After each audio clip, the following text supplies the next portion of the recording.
friends, welcome back to Olive Branch Homestead. My name is Isabella. Thank you so much for joining me here today. I wanted to share kind of an impromptu vlog with you guys of what I'm doing tonight for my husband and I. We have 2 young children right now, and now that we've moved into our first homestead, we live farther away from his work, and his work has been asking for longer hours. So he is gone very early in the morning, and he has a lot less time to get ready. So I wanted to, since our girls are so young, when they get up, they're very needy, and if I get up with them instead of before them, which is different every day right now, because my youngest, my 8-month-old, she like senses when I've left the bed. So she, no matter what time I get up, she kind of comes out of bed with me. And so I have been working on making English muffin sandwiches that I can pre-package in some like parchment and then foil and then put in Ziploc bags to put in the freezer so that we have individual pre-made ready to go breakfast sandwiches. I'm making sourdough English muffins with what I did here is I made this little egg patty here. It's just scrambled eggs that I baked like that, and I'm gonna cut the like squares or whatever to go on the English muffins. And then I have shredded cheese here, and this is just kind of like a cheddar style cheese, got it from Costco. And then I will be using bacon that came from our local butcher. I'll probably end up doing 2 of these little rolls that I made. We have so much bacon right now. It's amazing. They had a sale for Mother's Day, so we stocked up on the bacon because we love bacon here. So yeah, I'm going to kind of show you cooking the English muffins and then putting the sandwiches all together and prepping them for the freezer. So yeah.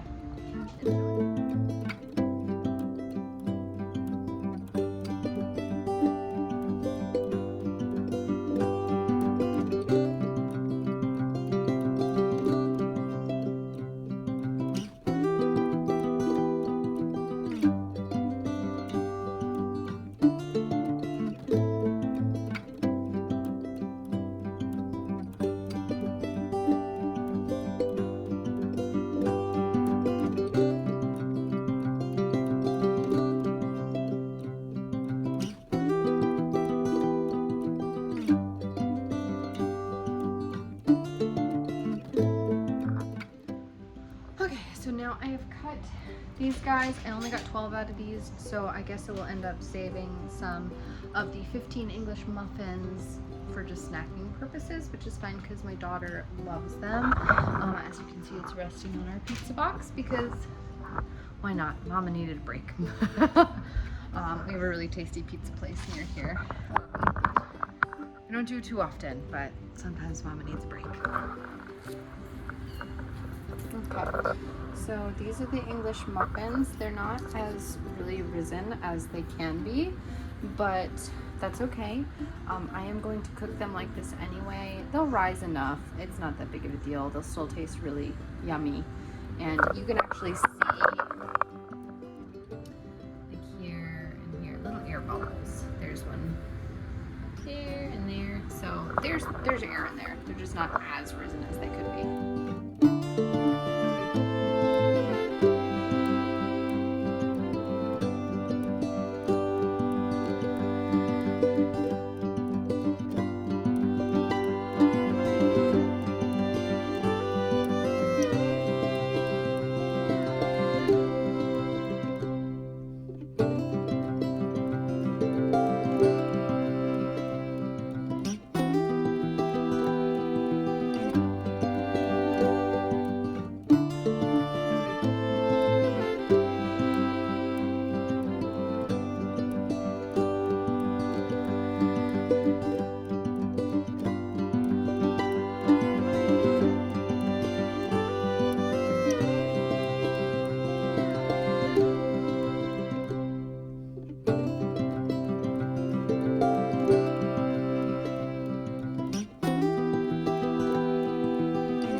using 2 cast irons here because I would normally use my large cast iron, but I made from scratch sourdough cinnamon rolls today. I covered them very heavily in beet cream cheese icing, as you can tell. And they're delicious, but I might actually use my tiny pan too, just to get all of them going. And what I'll do is I will turn on a really low heat to all of them. Like that. And yeah. The key for me, my most successful, has been to use low moderate heat. You really don't want to overdo it on the heat, or else it will burn really easily. So I also don't use any kind of oil because I found it didn't stay evenly on the pan. You know, like coating it all, it would like only kind of stay on some parts and then not others, and so I really had uneven, and like some of it would be like wet, and like I always use too much oil, so I just found better results not using any oil. So yeah, we're gonna make some muffins now.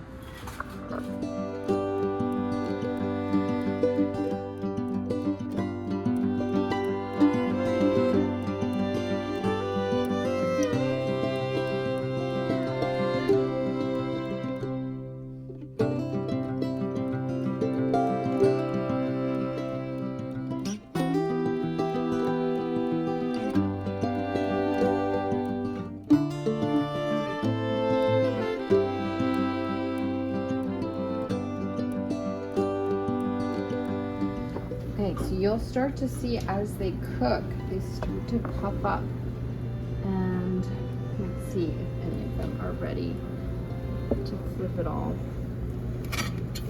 And we'll typically, yeah, so once there's a little bit of browning, we'll let these go a little farther. Once there's some good browning, I'll typically flip once, and then in English muffins, you flip them the second time as well, and that's traditional, as far as I know. That's what I've been told.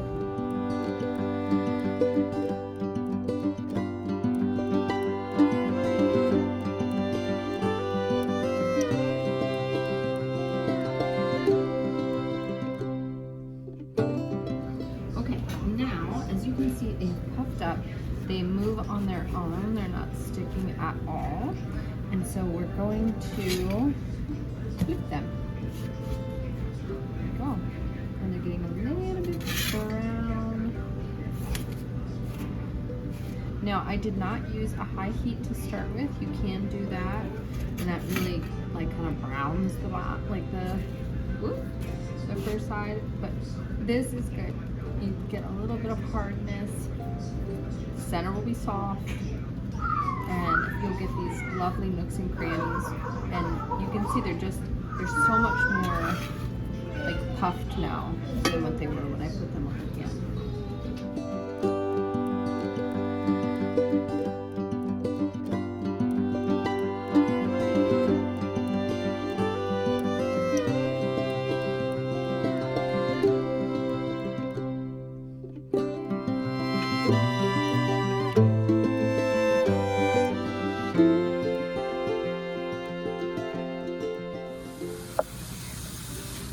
Okay, after turning it up a little bit, we got some heat going, and so you can see here, that's what I'm used to, is seeing it like more white, and then like just that nice browning. So that's good. See, yeah, they're all to get that. You can see that. That's more of a traditional look, as you would know. Like there was some grease on the pan, and that makes that kind of overall brownness. And I don't love that. I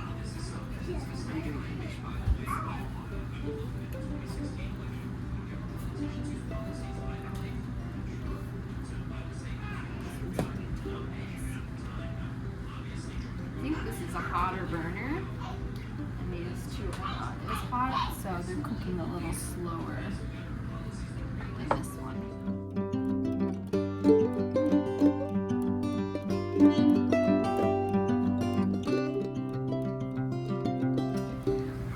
Alright, this is what we're looking for ultimately, is this nice whiteness, poofy, with like kind of you can tap on it and hear the hollowness in there, and a browning. That's perfect.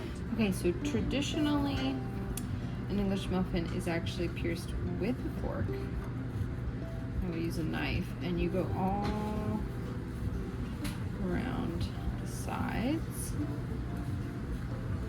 Ooh, it's hot. Just pulled it off the stove. Okay. Ooh, that was so hot. You should be able to, like, normally the fork kind of pierces more into the muffin. You should be able to go right in. There we go. That is a perfect example of all the nooks and crannies that you're looking for in a well done English muffin. There's spring to it, and there's all those beautiful little spots to soak up some good grease or egg or whatever. So I'm gonna layer it with the egg, the cheese, and the bacon, and then I will wrap them and freeze them.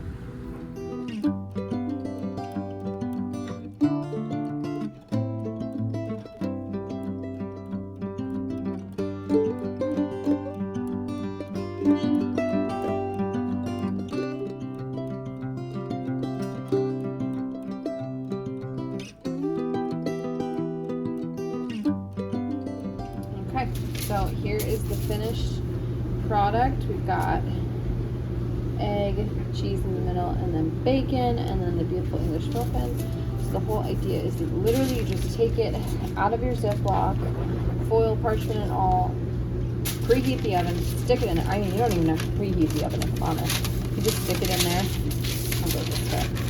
And yeah, then you leave it in there until it's as, you know, warm and gooey as you'd like it for the cheese to melt.